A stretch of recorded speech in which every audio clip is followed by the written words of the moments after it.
mga dapat nakalapag sa contract of lease mo na clause. Ito yung advance at security deposit clause. Dapat malinaw yan kung kailan magbabayad si tenant ng advance niya, para saan yon, at yung deposit niya, magagamit niya ba yon o hindi mo papagamit. Ilapag mo yan sa contract of lease clause. Pangalawa dyan, property abandon clause. Ibig sabihin, pag iniwan ni tenant yung property mo na may mga gamit pa siya doon at hindi siya nagpaalam, basta na lang umalis, ano ang gagawin mo sa gamit niya? Ilapag mo sa contract of lease. Ilang linggo ang palugid bago mo i-dispose yung gamit niya. Ibibenta mo ba, ipapamigay mo o itatapon mo? Ilapag mo doon para malinaw kung ano ang gagawin mo. At si tenant din, alam naman niya yon dahil pumirma siya sa kontratang may ganong clause. Pangatlo, penalty clause. Pag delay magbayad si tenant, para madisiplina yung tenant mo. Alam niya yung obligasyon niya na kailangan niya magbayad ng ganitong petsa. Kung hindi,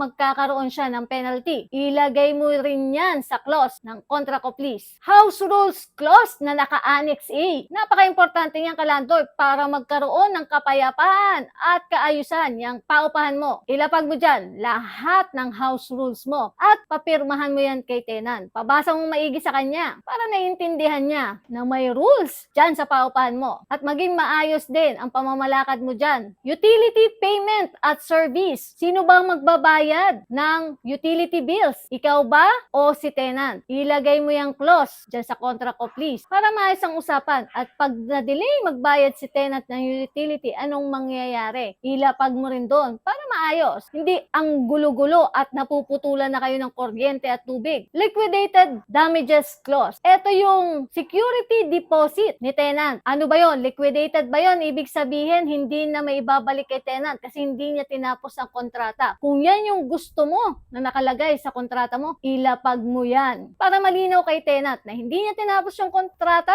yung deposit, hindi na niya makukuha. Sa simula pa lang, alam na niya kung ano mangyayari sa security deposit niya. Yan mga ka-landlord ang clause na dapat meron ka dyan sa paupahan mo. Kompletuhin mo yan para talagang malinaw ang usapan nyo ni tenant. Meron ako lahat niyan, downloadable. Kung seryoso ka talaga sa paupahan mo, message mo ako at kasama na rin dyan. Pwede kang mapabilang sa landlord verified group. May mga requirements na kailangan, ipasa mo lang. Very basic lang naman yon. Message mo ako, message mo ang word na clause para ma-replyan kita.